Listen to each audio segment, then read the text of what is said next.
అతి తక్కువ ఫీజుతో కోచింగ్ ఇస్తూ మీ గవర్నమెంట్ ఉద్యోగం కళని నిజం చేస్తుంది లేస్ అకాడమీ.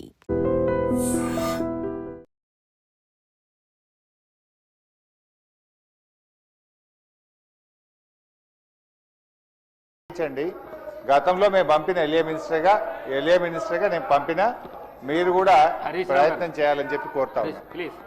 అధ్యక్ష, నేను ఈ ఉద్యోగులకు సంబంధించినటువంటి అంశం మాట్లాడాలనుకుంటా ఉన్నాను.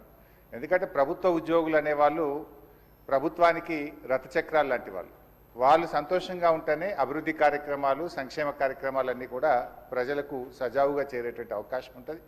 ఈరోజు వాళ్ళందరూ కూడా తీవ్రమైనటువంటి మనోవేదనతో, ఆవేదనలో ఉన్నటువంటి పరిస్థితి ఉంది. ముఖ్యంగా దేశంలో ఎక్కడ లేని విధంగా ఈరోజు రాష్ట్ర ప్రభుత్వ ఉద్యోగులకు 6 డిఏలు పెండింగ్లో ఉన్నటువంటి పరిస్థితి. అదేవిధంగా పిఆర్సీ అధ్యక్ష, ఈ ప్రభుత్వం వచ్చి 2 సంవత్సరాలైనా ఇంతవరకు పిఆర్సీ ఇయ్యలేదు. ఉద్యోగులందరూ కూడా కోరుతా ఉన్నారు వెంటనే పిఆర్సీ విడుదల చేయాలని. గతంలో కేసీఆర్ గారు 43-39% పిఆర్సీని మా ప్రభుత్వం ఇచ్చింది అధ్యక్ష. అదేవిధంగా ఉద్యోగులకు ఎంప్లాయీస్ హెల్త్ ఇన్సూరెన్స్ స్కీమ్ ఆ రోజు మేము జీవో కూడా ఇచ్చాం. దాన్ని మీరు అమల్లోకి తెస్తామని చెప్పి మేనిఫెస్టోలో పెట్టి కూడా ఈహెచ్ఎస్ స్కీమ్ను అమల్లోకి తేలేదు. దాన్ని కూడా వెంటనే అమల్లోకి తేవాలి. ఉద్యోగుల జీపీఎఫ్ తదితర బకాయిలన్నీ కూడా విడుదల చేయాలని మీ ద్వారా ప్రభుత్వాన్ని కోరుతున్నాం అధ్యక్ష. ముఖ్యంగా రిటైర్డ్ ఉద్యోగులైతే ఈ మధ్య మనం చూస్తూ ఉన్నాం 39 మంది రిటైర్డ్ ఉద్యోగులు బెనిఫిట్స్ ప్రభుత్వం నుంచి వాళ్ళ సేవింగ్స్ వాళ్ళకి ఇవ్వకపోవడం వల్ల వైద్యం కూడా చేయించుకోలేక ఈరోజు 39 మంది రిటైర్డ్ ఉద్యోగులు మరణించారు. బీఆర్ఎస్ హయాంలో కూడా దాదాపు 15,000 మంది రిటైర్డ్ ఉద్యోగులు రిటైర్ అయితే వాళ్ళందరికీ మేము టైం మీద డబ్బులు ఇచ్చాం. కానీ కాంగ్రెస్ హయాంలో, ఎందుకంటే ఈరోజు నేను అసెంబ్లీకి వస్తూ ఉంటే పొద్దున్నే నా సిద్దిపేటలో ఒక డాక్టర్ జగత్ Kumar Reddy, retired JD veterinary, పొద్దున్నే నా దగ్గరికి వచ్చి అన్నా కొద్దిగా అసెంబ్లీలో మాట్లాడు, నేను అక్టోబర్ 2024లో రిటైర్ అయినా, ఇంతవరకు ₹1 రాలేదు. హైకోర్టుకు పోయి ఆర్డర్ తెచ్చుకున్నా అయినా రాలేదు. హైకోర్టులో కంటెంప్ట్ వేస్తే కూడా వాయిదాలు అడుగుతూ ప్రభుత్వం మమ్మల్ని ఇబ్బందులు పెడతా ఉంది. మా రిటైర్డ్ ఉద్యోగుల పెన్షన్ బెనిఫిట్లు ఇప్పించండి, చావు బతుకుల్లో ఉన్నటువంటి మమ్మల్ని కాపాడండి. 30-35 ఏళ్ళు ప్రభుత్వానికి సేవ చేసినటువంటి రిటైర్డ్ ఉద్యోగులను ఈ రకంగా వేధించడం ప్రభుత్వానికి తగదు, దయచేసి ప్రభుత్వం దృష్టికి తీసుకుపోండి అని చెప్పి పొద్దున్నే నా ఇంటికి 7 గంటలకే వచ్చి కూర్చున్నాడు సార్. నేను బయటకు వచ్చేసరికి ఏంది ఇంత పొద్దున్న వచ్చినామంటే ఇట్లా ఉందన్న, ఆరోగ్యం బాగాలేదని చెప్పమంటే బట్టి గారికి చెప్తా తప్పకుండా ఈరోజు నేను మాటించి వచ్చి ఈరోజు చెప్తా ఉన్నాను అధ్యక్ష. అదేవిధంగా అధ్యక్ష, సిపిఎస్ ఉద్యోగులను ఓపీఎస్గా మారుస్తామని ఆ రోజు కాంగ్రెస్ పార్టీ ఎన్నికల్లో హామీ ఇచ్చింది. మరి ఎప్పటిలోగా ఓల్డ్ పెన్షన్ స్కీమ్ అమలు చేస్తారు? మరి ఈలోపు గత 2 సంవత్సరాల నుంచి సిపిఎస్ కింద రాష్ట్ర ప్రభుత్వం కట్టాల్సిన కాంట్రిబ్యూషన్ డబ్బులను కూడా మీరు కట్టకుండా దాన్ని దారి మళ్లిస్తూ ఉన్నారు. అసలు కాంట్రిబ్యూషను కట్టలేరు, ఓపీఎస్ తేకపోవడం వల్ల 2 లక్షల మంది సిపిఎస్ ఉద్యోగుల భవిష్యత్తు ఈరోజు ప్రశ్నార్థకంగా మారుస్తూ ఉన్నారు. దయచేసి సిపిఎస్ కాంట్రిబ్యూషన్ కట్టండి, ఓపీఎస్ విధానాన్ని ఇచ్చిన మాటకు కట్టుబడి తక్షణమే అమల్లోకి తేవాలని చెప్పి మీ ద్వారా కోరుతున్నాం అధ్యక్ష. అదేవిధంగా పోలీస్ డిపార్ట్మెంట్లో కూడా అధ్యక్ష సరెండర్ లీవులు 5 సరెండర్ లీవులు పెండింగ్లో ఉన్నాయి. టీఏలు రావట్లేదు, డిఏలు రావట్లేదు, స్టేషన్ అలవెన్స్ రావట్లేదు. మొన్న ఒక జూబ్లీ హిల్స్ ఎలక్షన్ ఉంటే యూసఫ్ కూడా బటాలియన్ మాత్రం సరెండర్ లీవులు, టీఏ-డిఏలు ఇచ్చిండ్రు. రాష్ట్రంలో 1,00,000 మంది పోలీసులకు సరెండర్ లీవులు, టీఏలు, డిఏలు రాక ఇబ్బందులు పడతా ఉన్నారు. దయచేసి పోలీసులను కూడా ఆదుకోవాలని, గతంలో నేను ఫైనాన్స్ మినిస్టర్గా ఉన్నప్పుడు ఎప్పటికప్పుడు సరెండర్ లీవులు, టీఏ-డిఏలు ఇచ్చాం. ఈ ప్రభుత్వం వచ్చిన 2 సంవత్సరాల నుంచి పెండింగ్లో ఉన్నాయి కనుక వాటిని విడుదల చేయండి. ఇవాళ పోలీసులు కూడా తీవ్రమైనటువంటి ఆవేదనలో ఉన్నారు. పోలీసులకు ఉండే ఆరోగ్య భద్రత స్కీమ్ కూడా బంద్ చేసిండ్రు. మీరు ₹1,00,000కే పరిమితం చేసిండ్రు. పోలీస్ కానిస్టేబుల్ చాలా ఇబ్బంది పడతా ఉన్నారు.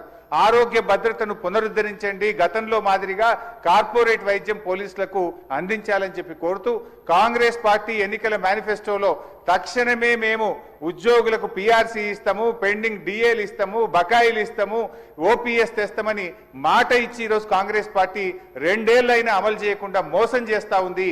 జరిగిన అన్యాయం ఇప్పటికే చాలా జరిగింది. తక్షణమే ఇప్పటికైనా ఉద్యోగులకు, రిటైర్డ్ ఉద్యోగులకు, పోలీసులకు ఇచ్చిన హామీకి కట్టుబడి మేలు చేయండి అని చెప్పి మీ ద్వారా ఆర్థిక మంత్రి, డిప్యూటీ సీఎం గారిని నేను కోరుతా ఉన్నా అధ్యక్ష. అధ్యక్ష, గౌరవ సీనియర్ శాసనసభ్యులు హరీష్ రావు గారు ప్రస్తావన చేసిన అంశాలన్నిటిని కూడా నోట్ చేసుకున్నాం అధ్యక్ష. కానీ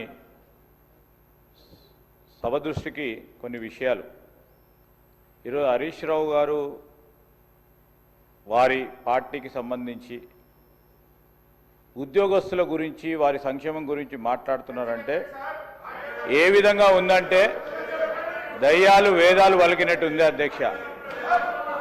ఉద్యోగస్తులకి ప్రతి నెల వారి జీతభత్యాలకు సంబంధించి 20 తారీఖు వరకు జీతాలు ఇయ్యలేని పరిస్థితుల్లో వారి ప్రభుత్వం నడిపారు. ఇప్పుడు వారి ఉద్యోగస్తుల గురించి మాట్లాడుతూ ఉన్నారు అధ్యక్ష.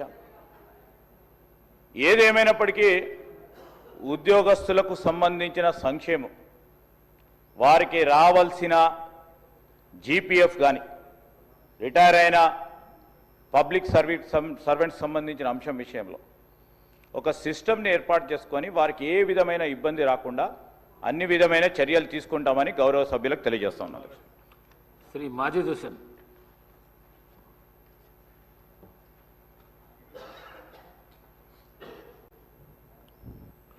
स्पीकर साहब, मैं तहे दिल से शुक्रगुजार हूं कि आपने जीरो ओवर में मुझे मौका दिया।